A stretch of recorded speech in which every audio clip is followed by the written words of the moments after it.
So this chapter we're going to talk about solar system. There are four topics we're going to cover in this chapter. The first one is about what we have in solar system. The second one we talk about interplanetary matter. The third topic is about how the solar system was formed, and then the last one is other planets beyond our solar system, so which is actual solar system. Um, we know that, okay, in our solar system we have 166 moons. We only have one star, which is our sun, and we have 8 planets. Okay, we used to have 9 planets, but now Pluto becomes actually a dwarf planet. And also we have a bunch of asteroids, comets, meteors, dwarf planets, and we have Kuiper Belt objects as well. Okay, this table summarizes some of the major features about each planet and in the solar system, which I'm not going to talk about in details. You guys can take a look at it.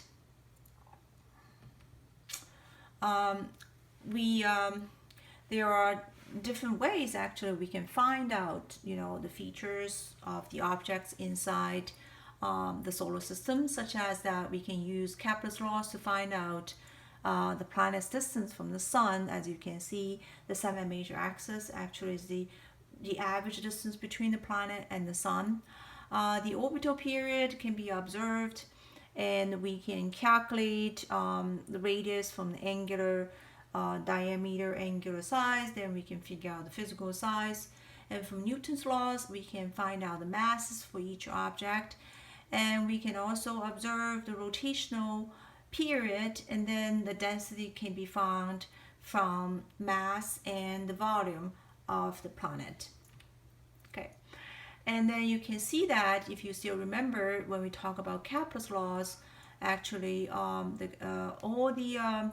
the planets' orbits are very circle-like. The only exception is Mercury.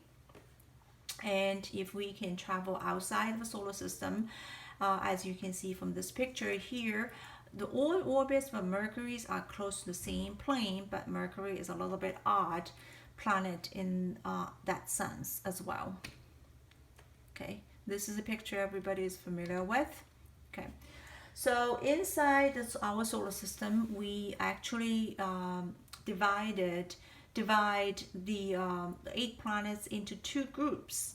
One is called terrestrial planets, which include Mercury, Venus, Earth, and Mars, and the other group is called Jovian planets, and which includes Jupiter, Saturn, Uranus, and Neptune. For terrestrial planets, actually they are close to the sun. They have small masses, small sizes, and they are rocky, and they have high density and very few moons. But on the other hand, for Jovian planets, they are further away from the sun, and they have larger masses, larger sizes. Most of them are gaseous, and they have rotations. Many of them have many rings and many moons. So in this chapter, we're not going to talk about each planet in specific, but rather than understanding the big picture of the solar system, as well as the difference between the terrestrial and Jovian planets. So there are some interplanetary matter inside our solar system. Okay, one of them is called asteroid belt. Okay, as you can see here, between the orbits of Mars and Jupiter, we have asteroid belt here. Okay, so this shows you some of the pictures of the asteroid. Okay, the asteroids and meteoroids, they both have rocky compositions, and asteroids, but however, asteroids bigger. Okay, more pictures. And we also have comets in our solar system. Comets are icy.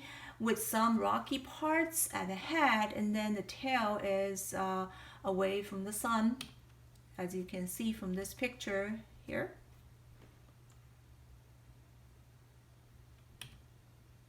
And this is the internal structure of the comets.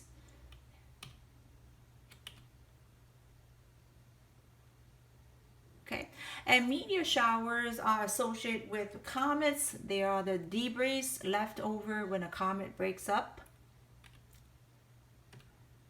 Okay, and some of the actually meteorite or asteroids, they have collisions with the Earth. So this picture shows you the impact of a large meteorite, which can create a significant crater on Earth. This is another picture.